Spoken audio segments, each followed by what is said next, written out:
Another section of wellness tips, it says how to stay consistent with your workouts. I freaking hate cardio, okay? Pick things that you can stick with. I personally don't believe in tracking progress by counting calories or weight. You're gonna make mistakes. You're not gonna show up some days, and that's okay. I used to be in that mentality where it's like all or nothing. And what's up, guys? Welcome back to my channel. Welcome to another section of wellness tips. It's a section that I established not too long ago where I'm planning to share tips, tricks regarding wellness, mental health, physical health, whatever that is. I'm filming my video in living room because today in my house is a full-on chaos. They're cutting the coconut trees outside, so there's a whole noise here. The baby is crying, so bear with me if there's a lot of noise. I apologize in advance. But that's not gonna change the whole point of the video, where we are gonna discuss on how to stay consistent with your workouts. And that's something that you can apply not only to workouts, but on a lot of other aspects of your life. How to be consistent with work, how to be consistent with any healthy habits really, or any habit in general, okay? So let's get right into it, dive into it, not lose time, and we'll go to tip number one. As we dive into it, and my tip number one will be setting realistic goals. And I'm talking about setting realistic goals not only with your body image, but also setting realistic goals with how much you can work out weekly, right? And that's gonna help you to stick with it. So don't go from 0 to 100 from day one. As I said, it's better to start with small change and then gradually increase the intensity or increase the quantity, rather than starting from 0 to 100 and then drop down right in that second, right? After a week, I see a lot of people quit, right? Because they're just set unrealistic goal for themselves.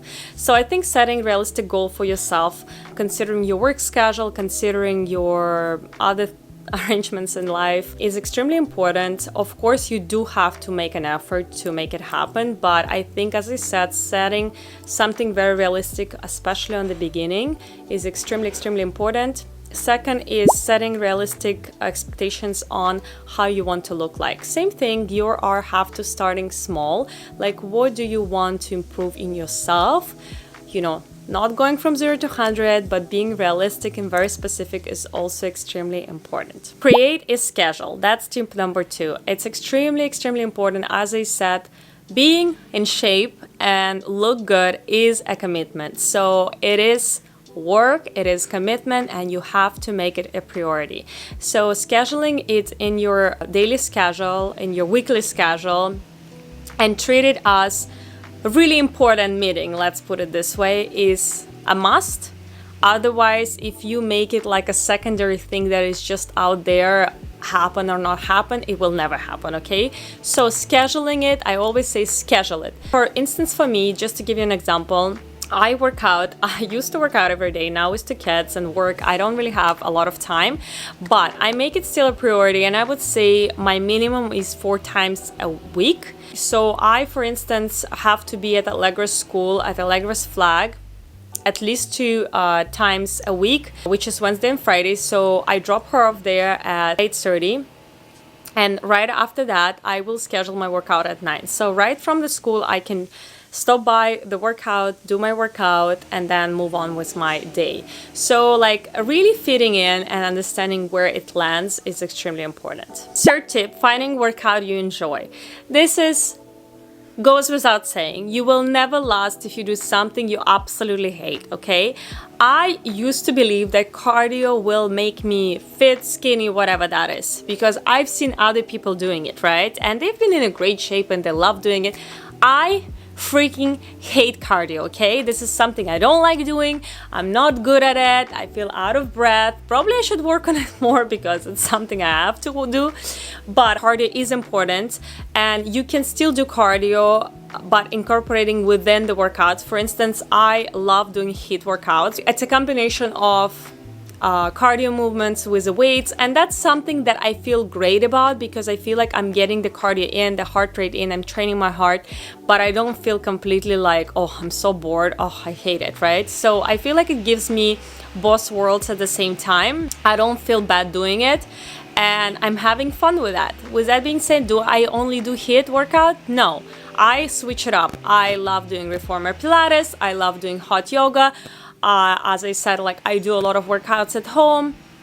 I switch it up, okay? It's not just about the actual exercise, it's also about the surrounding. Like, I go to different workouts with different people, I see different trainers, I'm going to different studios, like sometimes I work out home, sometimes I want to escape home because like my work is at home, my baby is at home, like sometimes I just want to go out of a house and have a different scenario for myself.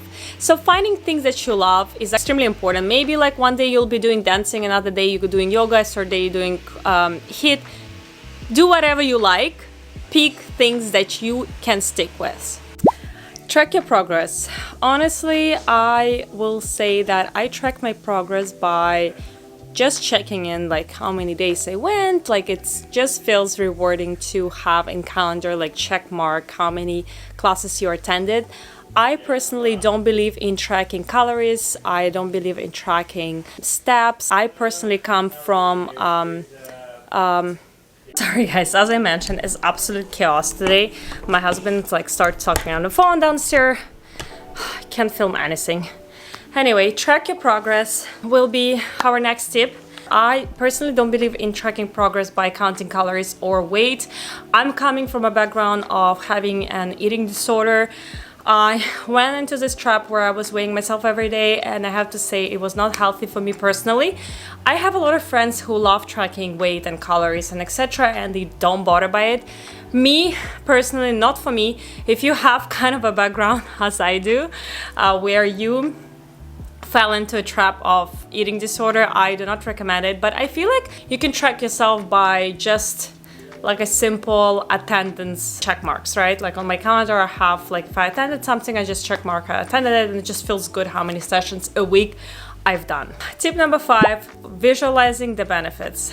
I think this is one of the most important ones. I think that's something I came with age, right? I feel like when I was younger, I was focusing a lot on being skinny, on more of an aesthetic things, which is still there. I still want to look good, not gonna lie, it's still important for me. But I also think beside the aesthetics, I also started to focus on the health side of it, which is the most important part of it. So I think educating yourself on a lot of things, like what specific exercise bringing to the table, what is it strengthening? Like for instance, I do a lot of resistant bands, exercise where you put it over your knees and you kind of like spread out your legs and it gives you like a resistance. And I read a lot about this specific exercise that is great for skiing. And I love skiing during winter time.